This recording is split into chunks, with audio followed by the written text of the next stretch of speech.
Hi there, it's day 114 and today's topic is stay calm if your emotions get shaken.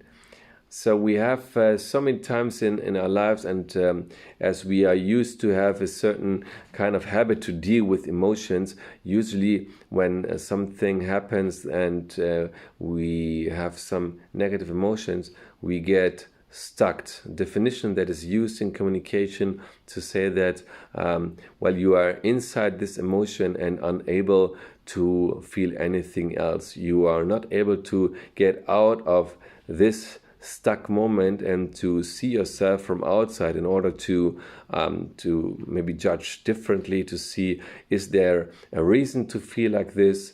Are you just a victim of the current situation, or is it something you can deal with and that you are the master of your feelings? And this is very difficult to get out of it. With time, you will, because you can't think 24 hours a day just of this emotion.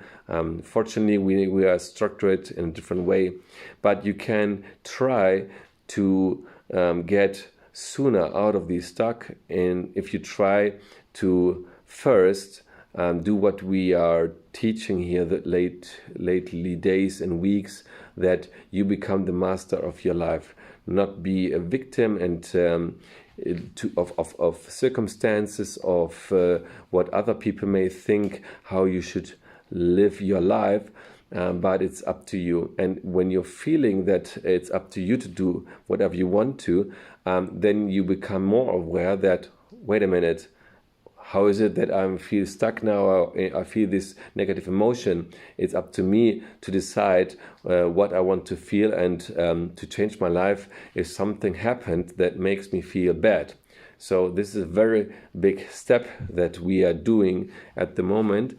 And the second is to become afterwards aware, to analyze how did this happen? How did I came in this situation? What do you want to change? Now, there are some studies that saying that we don't have a free will, and whatever we do is decided in before.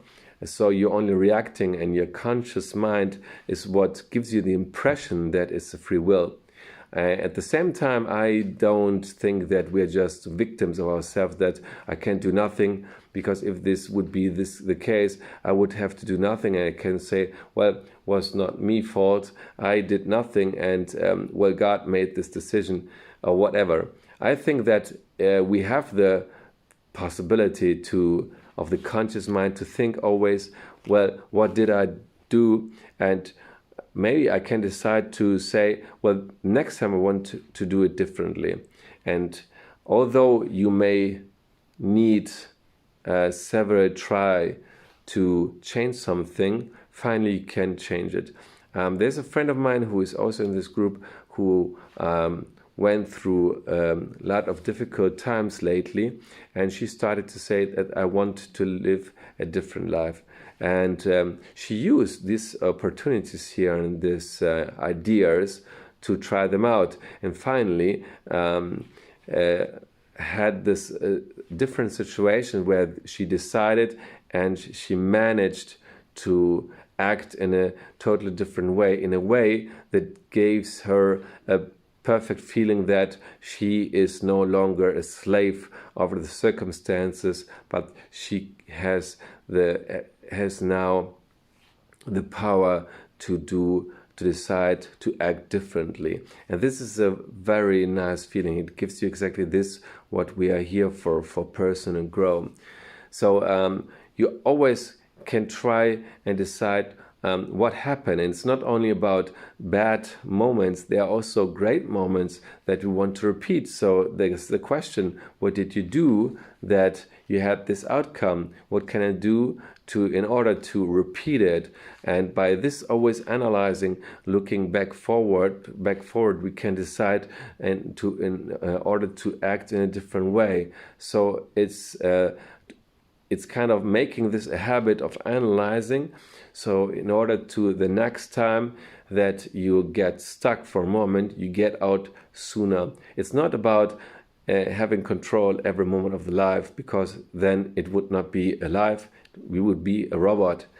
And living is what we are here for, and our conscious minds is what helps us to decide if we can change something. At least this is my opinion of how we can see the world, and that we have the ability to change something. Otherwise, this would be not necessary, the whole challenge that I'm making here.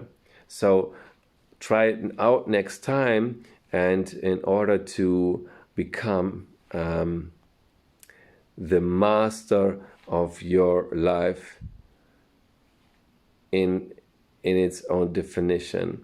So keep up trying it out, and happy to have you with me. Stay tuned till tomorrow. Bye bye.